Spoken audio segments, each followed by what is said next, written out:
Hello students, कक्षा 12 का जो आपके भूगोल विषय है उसकी एक पुस्तक है मानव भूगोल के मूल सिद्धांत। उस पुस्तक का जो तीसरा पाठ है जनसंख्या संगठन, उसके पाठ्य पुस्तक के अंत में जो प्रश्न दिए हुए हैं उनके उत्तर मैं आपको आज के इस वीडियो में बताने वाला हूं। चैनल को सब्सक्राइब नहीं किया है तो सब्सक्राइब कर लीजिएगा। यदि आपको अन्य विषयों के अन्य पाठों के भी प्रश्न उत्तर चाहिए तो आप मुझे कमेंट करके ज़रूर बताएं। मैं आपकी पूरी कोशिश करूँगा उन पाठ के प्रश्नों के उत्तर बताने की। तो आइए शुरू करते हैं। पहला प्रश्न है, नीचे दिए गए 4 विकल्पों में से सही उत्तर को चुनिए। तो पहला प्रश्न इनमें से है, निम्नलिखित में से किसने संयुक्त अरब अमीरात के लिंग अनुपात को निम्न किया है? तो पहले का उत्तर हो जाएगा क, पुरुष कार्यशील जनसंख्या का चयनित प्रवास, ये इसका सही उत्तर है। दूसरा प्रश्न में है, निम्नलिखित में से कौन सी संख्या जनसंख्या के कार्यशील आयु वर्ग को प्रतिनिधित्व करने वाली है? तो इसमें है सही उत्तर घ, 15 से 59 वर्ष। तीसरा प्रश्न है, निम्नलिखित में से किस देश का लिंगानुपात विश्व में सर्वाधिक है? तो वो है लैटविया का, क इसका सही उत्तर हो जाएगा लैटविया। इसके बाद में आपके हैं 30 शब्दों में उत्तर देने वाले प्रश्न। पहला प्रश्न है, इसमें से जनसंख्या संगठन से आप क्या समझते हैं? तो इसका उत्तर आ गया, किसी भौगोलिक क्षेत्र में निवासित जनसंख्या का आयु, लिंग, शिक्षा, व्यवसाय, भाषा, धर्म आदि के आधार पर समावेशित विश्लेषण करना जनसंख्या संगठन कहलाता है। इसके बाद में अगला प्रश्न है, आयु संरचना का क्या महत्व है? तो आयु संरचना विभिन्न आयु वर्गों में लोगों की संख्या को दर्शाती है। इससे किसी देश या प्रदेश की आश्रित जनसंख्या, श्रम शक्ति, रोजगार की स्थिति का पता चलता है। इसकी सहायता से भविष्य में जनसंख्या वृद्धि कितनी होगी तो उसका भी अनुमान लगाया जा सकता है। तो इसका आयु संरचना का ये महत्व है।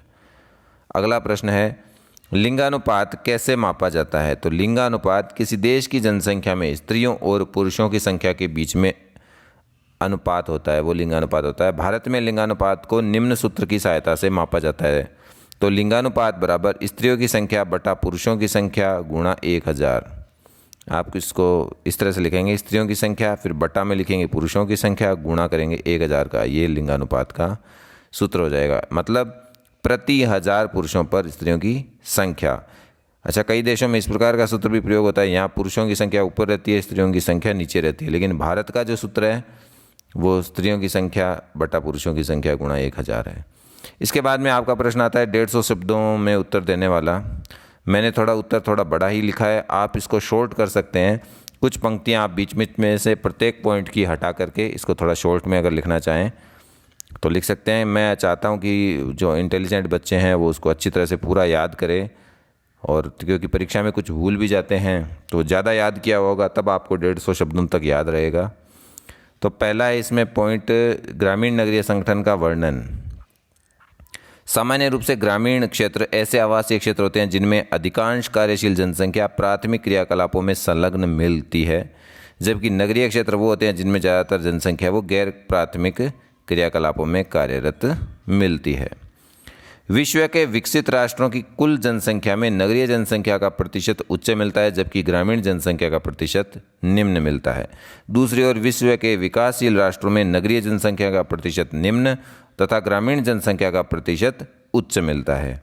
एशिया महाद्वीप तथा अफ्रीका महाद्वीपों की कुल जनसंख्या में ग्रामीण जनसंख्या का प्रतिशत 60 से 65% के मध्य मिलता है, जबकि यूरोप और उत्तरी अमेरिका जैसे महाद्वीपों में यह ग्रामीण जनसंख्या का प्रतिशत है वो 25 से 30% के मध्य मिलता है। ग्रामीण नगरीय लिंग संगठन। विश्व के पश्चिमी देशों में ग्रामीण क्षेत्रों की कुल जनसंख्या में सामान्यतः महिलाओं की तुलना में पुरुषों की संख्या अधिक मिलती है, जबकि नगरीय क्षेत्रों में महिलाओं की संख्या है वो पुरुषों की तुलना में अधिक है। ग्रामीण क्षेत्रों में तो पुरुषों की संख्या अधिक है, आपको पता ही है। पश्चिमी देशों की बात है तो वहाँ ग्रामीण क्षेत्रों में पुरुषों की संख्या अधिक है और नगरीय क्षेत्रों में महिलाओं की संख्या अधिक है। इसका प्रमुख कारण होता है कि पश्चिमी देशों में नगरीय क्षेत्रों में रोजगार के अधिक अवसरों की उपलब्धता रहती है, तो इस कारण से नगरीय क्षेत्रों में वहाँ ग्रामीण क्षेत्रों से नगरीय क्षेत्रों में महिलाओं का प्रवास होता है, महिलाएं काम करने के लिए जाती है। तो इसके अलावा इन देशों में ग्रामीण क्षेत्रों में पाई जाने वाली कृषि है वो अत्यधिक मशीनीकृत होने के साथ साथ पुरुष प्रधान होती है। दूसरी ओर एशिया महाद्वीप के नगरीय क्षेत्रों में ग्रामीण क्षेत्रों से पुरुष प्रधान प्रवास होता है, जिसके कारण से एशिया महाद्वीप के अधिकांश देशों में नगरीय क्षेत्रों में महिलाओं की संख्या है वो पुरुषों की बजाय कम होती है और पुरुषों की संख्या ज़्यादा होती है।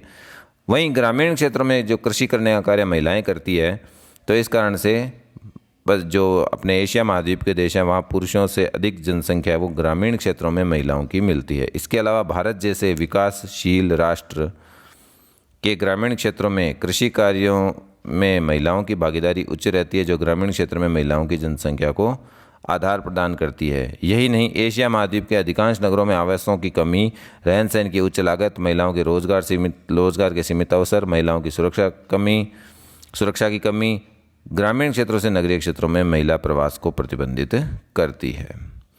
अगला प्रश्न है, विश्व के विभिन्न भागों में आयु लिंग संगठन में असंतुलन के लिए उत्तरदायी कारक और व्यावसायिक संरचना की विवेचना कीजिए।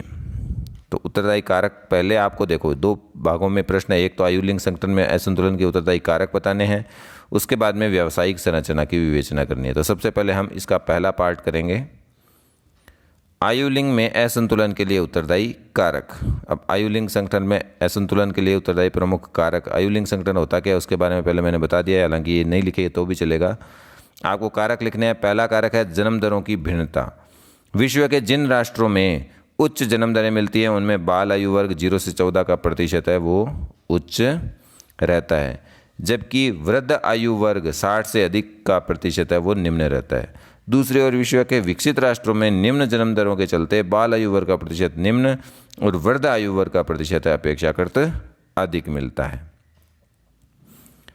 अच्छा, इसके अलावा इसी पॉइंट में है, सामान्यतः विश्व के अधिकांश देशों में लड़कियों की अपेक्षा लड़कों का जन्म अधिक होता है। इस कारण से उच्च जन्म दर जहाँ होती है वहाँ जन्म के समय मिलने वाला जो लिंगानुपात है उसमें पुरुष शिशुओं की संख्या है वो अधिक मिलती है। ये लाइन इतनी नहीं लिखोगे तो चलेगा, क्योंकि आपको अगर ज़्यादा बड़ा उत्तर लग रहा है तो ये इतनी लाइन आप मत लिखो, और जो लिखना चाहे याद करना चाहे पूरा, तो पूरा याद करोगे तो कुछ याद रहेगा। उस हिसाब से मैंने थोड़ा बड़ा किया है उत्तर को।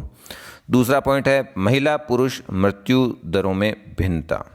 विश्व के विकासशील राष्ट्रों में निम्न स्तरीय चिकित्सा सुविधाओं की उपलब्धता होने के कारण शिशु मृत्यु दर और प्रजनन के समय मातृत्व मृत्यु दर है वो अधिक होती है, क्योंकि चिकित्सा सुविधाएं कम होती है इस कारण से। तो इसी कारण ऐसे देशों में 0 से 14 आयु वर्ग तथा 15 से 24 आयु वर्ग में पुरुषों की संख्या महिलाओं से अधिक मिलती है। वहीं 65 वर्ष से अधिक आयु वर्ग में विश्व के सभी देशों में महिलाओं की संख्या वो पुरुषों से अधिक हो जाती है। इसका क्या कारण है कि महिला मृत्यु दर है वो पुरुष मृत्यु दर की तुलना में इस आयु वर्ग में कम रहती है।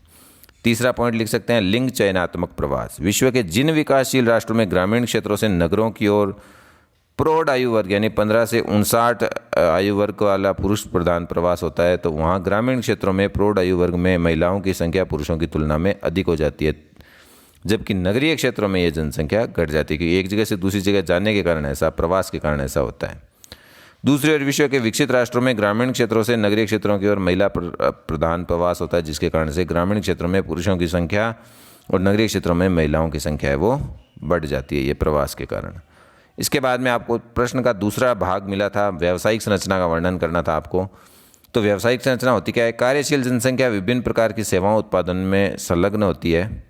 वैसे आगे मैंने इनका विभाजन बताया कार्यशील जनसंख्या का 5 जो क्षेत्र हैं, हालांकि ये आप कॉपी में नहीं लिखेंगे तो भी चलेगा क्योंकि ज़्यादा बड़ा उत्तर हो जाएगा, लेकिन आप याद करने के लिहाज से ये बोर्ड परीक्षा में भी इनमें से प्रश्न पूछे जाते हैं, तो ये आप देख लीजिएगा। उसके बाद में अगर आपको लिखना है तो आप लिख सकते हो कि ये जो कार्य हैं इनमें संलग्न जो कार्यशील जनसंख्या का अनुपात है किसी देश की आर्थिक विकास के स्तर का एक उत्तम सूचक है। आदिम अर्थव्यवस्था वाले देशों की अधिकांश कार्यशील जनसंख्या प्राथमिक क्षेत्र में कार्यरत मिलती है, जबकि एक विकसित अर्थव्यवस्था वाले देश की कार्यशील जनसंख्या का अधिकांश भाग द्वितीयक, तृतीयक, चतुर्थक और पंचम क्षेत्रों में कार्यरत मिलता है।